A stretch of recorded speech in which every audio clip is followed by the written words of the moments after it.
Hello, dear seniors. Can I ask you something gently? Have you ever found yourself sitting in your favorite chair, remembering the days when walking to the market or meeting friends felt as easy as tying your shoelaces? Maybe those places still call to you, the corner cafe, the old park bench, or even the familiar supermarket aisle. But something's changed, hasn't it? Your heart is still young, brave, full of stories, but the body? Sometimes it whispers warnings we'd rather not hear.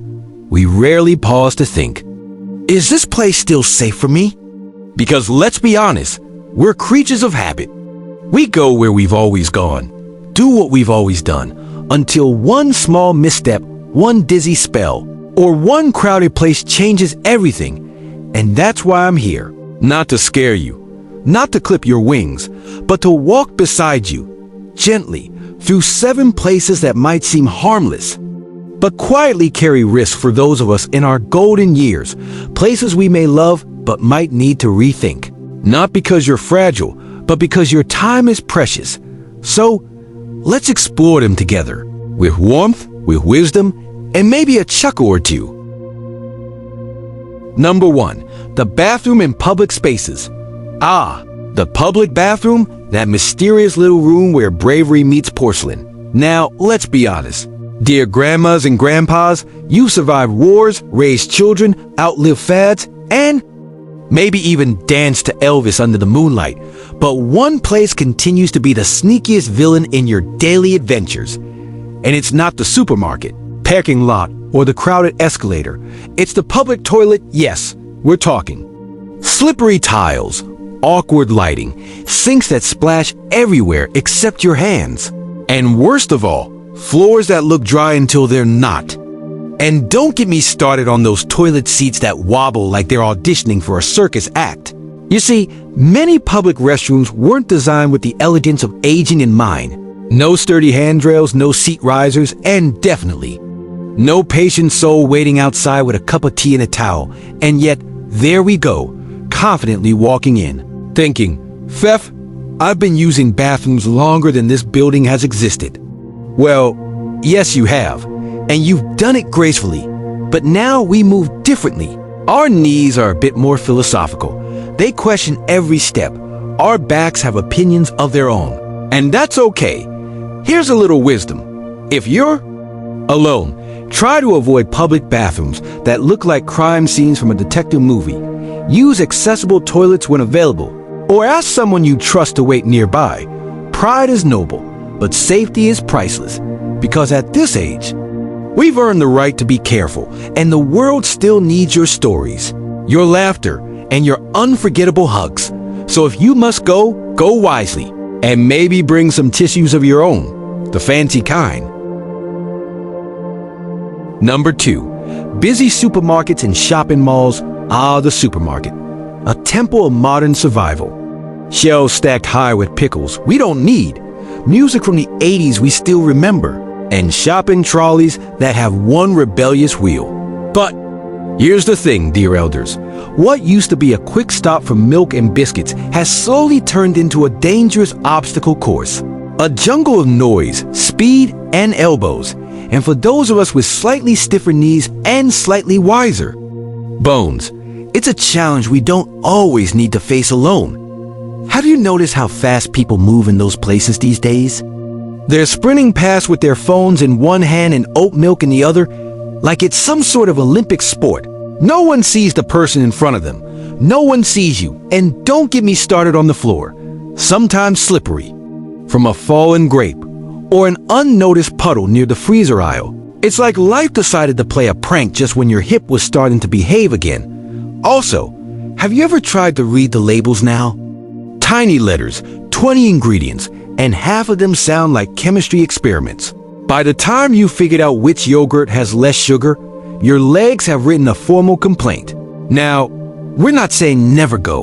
We're just saying, maybe don't go at rush hour. Choose the quiet times.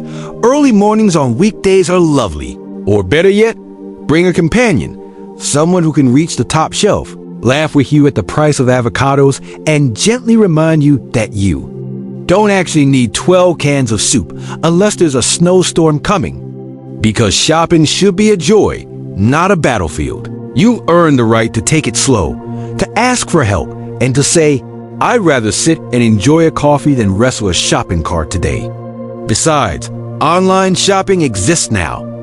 And you can do it in your slippers with your favorite biscuit in hand. If this video brought a smile to your face or warmed your heart, don't forget to tap the like button. Number 3, your own living room. Yes, you read that right. The most surprising and perhaps most underestimated danger zone isn't out there in the world. It's right here, at home, your own living room. Shocking, isn't it? Now, don't worry. We're not about to tell you to move out and join a treehouse commune. But let's talk honestly for a moment. Over the years, the living room has become a sacred space, the place where stories have been told, naps have been perfected, and countless cups of tea have cooled just a bit too long. It's full of love and also full of little risks. Let's look around, shall we? That lovely rug from 1984? The one with memories stitched into every fiber?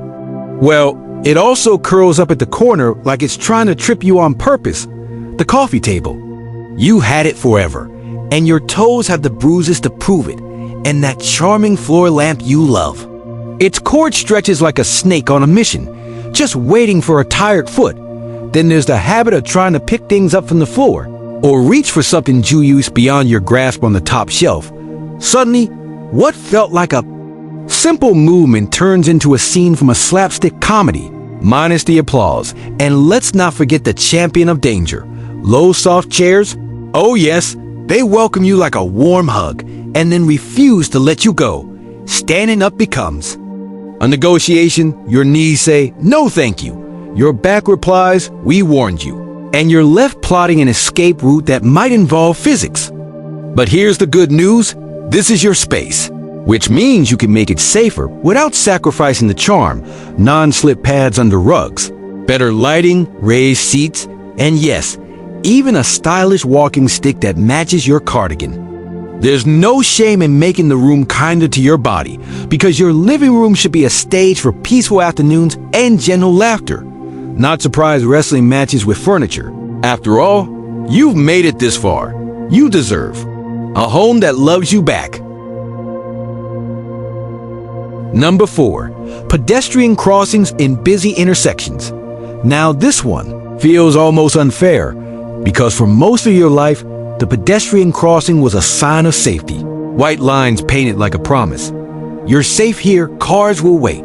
But, oh, how times have changed. Today's crossings feel less like sanctuary and more like speed challenges from a game show. The lights change faster. Drivers are more distracted. One hand on the wheel, the other on their phone, and there. Attention floating somewhere between GPS directions and last night's football score. And you're doing your best, watching the light, gripping your cane, stepping forward with care. But even with years of walking under your belt, or rather, under your feet, these intersections now demand a kind of alertness that's exhausting. Let's talk about the countdown timer. 15 seconds? 10 seconds? Really? Do they think we're all still in our 20s doing morning jogs? It's as if the crosswalk forgot that some of us don't sprint anymore. We stroll. We steady ourselves. And we deserve the right to take our time. And then there are the little things. Uneven pavements, potholes disguised as shadows, bikes whizzing by from the wrong direction. You thought you were crossing the road, but suddenly you're in an action movie. Here's what we're gently suggesting. If it's a particularly wide or chaotic intersection, don't feel bad taking the long way around. Use crossings with proper lights. Wait for the full green. Even better, if someone's around, ask to cross with them. Most people love to feel helpful. It's not about being slow. It's about being wise. You've walked through years of storms, decades of change. And now you deserve streets that treat you like royalty, not like a nuisance in the way of traffic. So take your time, hold your head high, and if anyone dares to rush you, give them that legendary grandma glare. You know the one. It works better than any traffic signal. Number 5, the beach. Yes, even the peaceful ones. Now this one hurts to say, because who doesn't love the beach? The sound of waves gently rolling in, the scent of salt and sunshine, the memories of young love, old laughter, and maybe a cheeky stolen kiss behind the dunes. The beach is where time used to stop, and the world felt wide and open. But now, as we get a little older and a bit more majestic, let's say, the beach becomes less of a breeze and more of a slippery slope. Literally, let's talk about the sand, that beautiful, golden, soft stuff that once felt like walking on dreams. Now it feels like walking on jelly. Our knees sink, our ankles wobble, and trying to get from the car park to the shoreline starts to resemble an epic journey, minus the dragons. Thankfully, and then there's the sun, our dear old friend.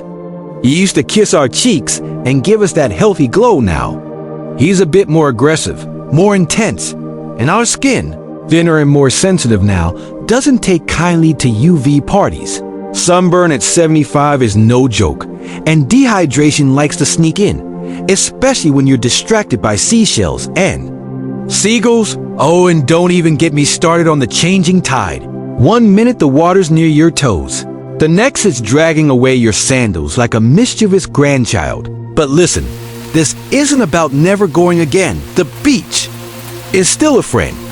We just need to visit it on our terms now. That means shade, big floppy hats, umbrellas, and sunglasses that say, "I used to dance to Sinatra and I still look fabulous." It means walking with support. Bring a cane if you must, or let someone strong hold your hand. And it means sitting comfortably, not the folding chairs that sink and trap you like a sea creature, but something sturdy and dignified, like you. Because the beach still holds your stories, and it still deserves your footprints. Just maybe a little slower, a little smarter, and always with sunscreen that smells like coconuts. And second chances? Number 6. Hospital waiting rooms. Yes, really. Now, this might sound strange at first. After all, hospitals are where healing happens, where white coats bring comfort, where machines beep with purpose. And yes, where many of us have walked in hurting and walked out better. But hospital waiting rooms? Dear friends, they're a different kind of challenge. And not just for the body. Let's be honest, no one goes there just for fun. The air is tense, the chairs unkind, the hours stretch. The television in the corner mumbles something nobody's watching. And you sit, quietly waiting, sometimes for answers, sometimes for someone else's name to be called time. Seems to pause, and not in a beautiful way. In a way that presses down gently on the chest. Emotionally, these rooms are heavy. You see strangers come in, worried, others leave with relief. You feel it all, and if you're already dealing with stress, pain, or uncertainty, this place doesn't exactly lift your spirits physically. Let's talk about germs, flu, colds, viruses, all wandering around, hitching a ride on doorknobs and magazines no one should be touching anymore. And you, with your noble immune system that's been through wars and weddings and weather, it doesn't fight quite like it used to, which means one short visit can turn into a week-long stay. So, what's the wisdom here? Well, don't avoid care, but avoid waiting in places that don't deserve your peace. These days, many clinics offer appointments at quieter times. Some let you wait in your car, others can be called in advance for updates. You deserve calm, not chaos, and most importantly, remember this. Just because you're over 65 doesn't mean you have to accept long waits, confusing forms, and being spoken to like you're made of glass. Speak up, ask questions, demand clarity. You've earned that right with every year of your beautiful life. Because the most important waiting room is the one in your heart, and it should be filled with warmth, music, and people who see you, not just your age. Number 7. Supermarket aisles, especially on a rainy afternoon. Cologne. The supermarket, the modern-day forest where we hunt, not for wild animals, but for discounted lentils and that one brand of biscuits they keep moving to a different shelf. Every week, for most of us, Grocery shopping was once a calm routine, maybe even a bit of therapy. You stroll through the aisles, touch the peaches, compare prices, nod knowingly at fellow wise shoppers. But lately, it's turned into something more like a maze designed by pranksters. Let's start with the floors. Wet from the rain, polished to a shine, and slick enough to make your sensible shoes feel like ice skates. One moment you're admiring the yogurt section. The next, whoops, you're performing Swan Lake with a trolley. And speaking of trolleys, they used to glide smoothly, didn't they? Now they pull to the left like a stubborn dog, and trying to steer one with a wobbly wheel down a crowded aisle is more intense than any fitness class you've ever taken. But that's not all. There's the background noise. Announcements you can't quite hear. Kids having existential breakdowns in the cereal aisle. And a self-checkout machine telling you to remove an unexpected item in a tone that sounds oddly judgmental. Let's not forget the shelf reach challenge. You know, the one. When the last can of soup is 2 rows back and the only person around is an enthusiastic toddler who can't help. And here's the sneaky danger. Overexertion. You pop in for just a few things and suddenly find yourself pushing 10 kilograms of impulse buys, a watermelon, 4 tins of beans, and something sparkly from the seasonal section you don't quite remember picking up. So here's the loving advice. If you go smart, wear proper shoes, bring a small list, shop during quiet hours, and never be shy to ask for help. There's no shame in saying, young man, could you kindly grab that box of tea for me before I attempt a full-body yoga pose in public? Better yet, do it online sometimes or ask a family member. You've run a household for decades. Let someone else chase the onions for once, because your energy is precious, and it's better spent sipping tea, sharing stories, or laughing at the fact that the 5 items or less lane still causes moral dilemmas. So, dear friends, we've taken a little journey today, from crowded streets to slippery bathrooms, bustling supermarkets to those nervy escalators that seem to hum hurry up, even when we're trying to stay steady. And what have we learned? That getting older doesn't mean giving up. It means getting wiser about where we go, how we move, and which places we kindly say, not today. Thank you. It's not about fear. It's about freedom. The freedom to choose peace over panic, balance over bravado, and joy over noise. Because you are not fragile. You are experienced. You've earned the right to slow down without apology, to laugh at danger rather than flirt with it, and to take life one careful, beautiful step at a time. Now, before you go grab that nice warm cup of tea, if this video made you smile, nod. Or think of someone dear, please give it a like. Leave us a comment and share it with a friend or loved one who could use a gentle reminder to take it easy out there. And if you'd like more videos like this, stories with heart, health tips with humor, and messages made just for wise and wonderful people like you, don't forget to subscribe and tap the little bell so you don't miss what's next. From the bottom of our hearts, thank you for spending your time with us today. Take care, stay safe, and remember, sometimes the strongest thing you can do is choose to live.